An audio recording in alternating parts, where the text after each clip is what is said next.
Hey, I'm NichBoy and welcome to Pocket. Now, are you like me and you just woke up one day and your entire Xbox dashboard was different? Microsoft's in your house. We're checking it out. So, over the past week and a half, Microsoft have released 3 new things for the Xbox One. They've released the Elite controller, the new Xbox One dashboard, and old games in the form of backwards compatibility. In fact, when you think about it like that, they've released a bunch of old stuff and 2 new things. But we're going to look at all of it, starting with the dashboard. So I was actually one of the few people, I think, on the planet that actually liked the old Xbox One dashboard. Sure, it took a while to load things up and it was kind of sluggish, but in terms of a visual representation of my games and my gaming style, I really enjoyed it. And it particularly worked because it was a bunch of big squares on your television, which is generally further away from you. So when they said that they were changing it, I was kind of a bit disappointed because I kind of like it, just make it a bit faster. What they've done with the new one is basically what everyone's done with all of their OSs over the past couple of years. They've really flattened things out. So it's very minimalistic and it's supposed to be much more functional.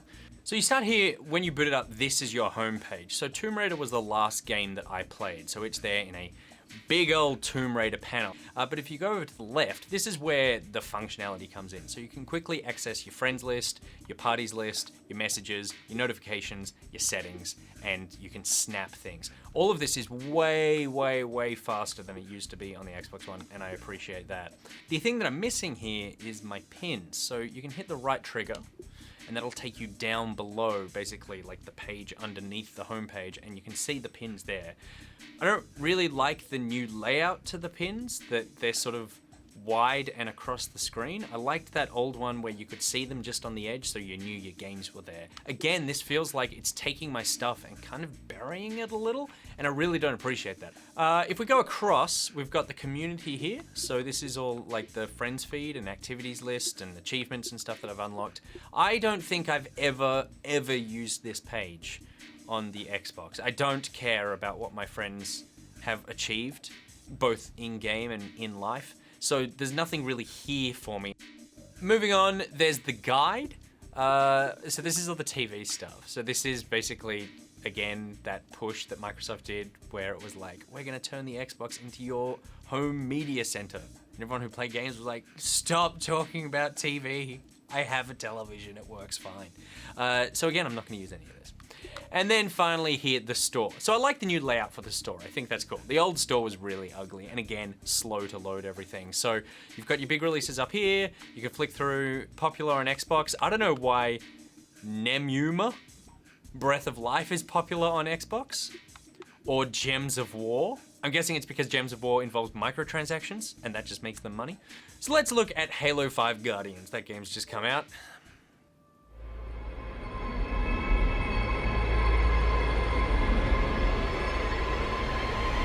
It's a video? Or is this just the fanciest menu ever?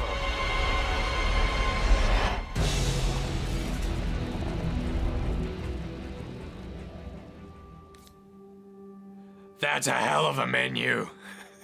So for their big games, they've got like these sort of central hubs where you can buy the game and check out a bunch of stuff around it.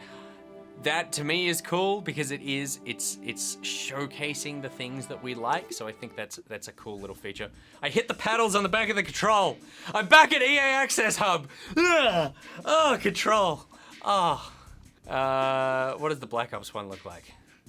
Oh, it's just a boring store page. No one gives a shit about you anymore, Black Ops. Cool. So this is all pretty much the same, just a different layout. Clips, trailers, images, add-ons, all that stuff.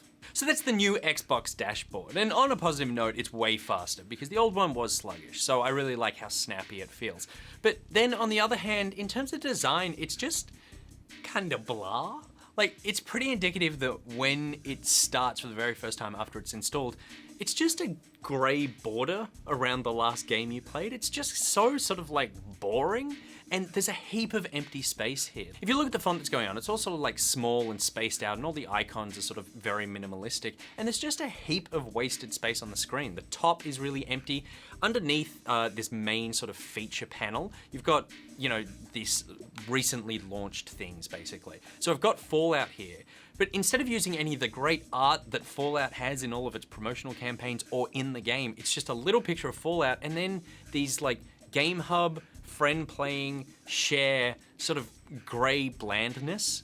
You can change the colors in the settings, but it's just sort of changing the colors to just be more block colors. None of it is sort of particularly grabbing. What I would prefer is take my pins, take my games, the reason that I use this, and put them on the top page, make them the feature. All the games that I have there, and move this stuff to the side to like a bar. The other thing I do the most on my Xbox is buy games. So I don't want to have to go through community and then TV to get to the store. Like, the store should be the next thing. I don't want to wade through all the things that I don't use on the Xbox. So it's a bit disappointing for me just because I feel like it doesn't feel fun. It doesn't feel like I'm about to play cool games. It feels like I'm about to, like, write up an essay on a chalkboard. And for some reason, Lara Croft's there. But the dashboard isn't the only thing that update brought. We also get backwards compatibility, which is cool. Now, in order to get to that, we stop hitting the pedals on the controller. In order to get to that, we go to My Games and Apps. So down here, and then, so these are all the games that we've got installed currently. And then we've got games that are available to be installed. So we've got a bunch of ones here. Let's go to Super Meat Boy. You're new. Install Super Meat Boy, sure.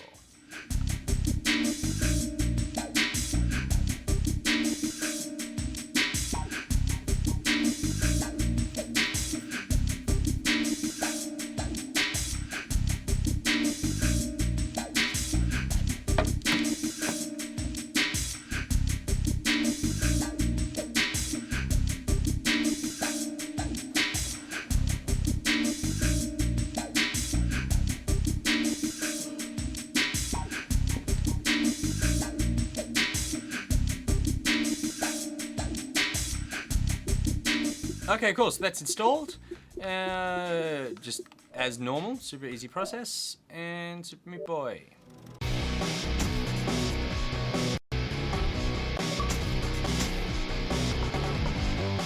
Okay, so it basically just does exactly what the Rare Replay does. It emulates the 360 dashboard, sort of overlays that over the top and boots it up. All seems to work fine. That's great. That's downloaded. Let's check out an old disc. Mass Effect. Okay, so I just put the disc in and it started installing itself automatically, which is cool. It's downloading about 8 gig worth of information. I think what's happening is you just put in the disc, it verifies that you own a physical copy of the game, and then it's just downloading it from the server, including, which is a nice touch, any DLC that you own, such as the Bring Down the Sky expansion stuff for the first Mass Effect. So that's neat.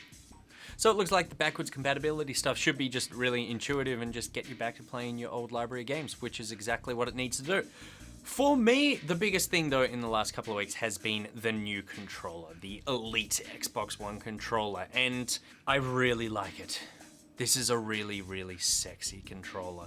It feels way heavier than the old controller. It sort of feels expensive, which is good because it really is. I like the finishing on it, the sort of like, it's just metallic and dark and sort of edgy. That's really nice. And lots of the stuff is interchangeable. You just sort of pop off the thumbstick and you can swap it out for any of the other ones that they've sort of given you. There's like a taller one. I don't know why you would use the taller one, but you could. And there's also one with like a curved top, so you just can pop them on as you want, which is pretty cool. Same thing with the D-pad. They've got this round one, which I'm guessing is more useful for like fighting games where you can just go diagonally, or you can just take that off and put on sort of like the normal cross one. You can also change with the triggers. You can change how quickly they react. So there's these two switches back here. you flick them up. So up the top, that's sort of like you have to pull it down all the way until they sort of activate. So that's, I guess, like when you're driving in a racing game, if you're using the right trigger as accelerate or something, you can feather it. Whereas if you're in a shooter and you need like faster reaction time, you just turn them down, and then it takes less pressing until they engage. So, you know, you shoot faster, which is cool if you're a competitive shooter.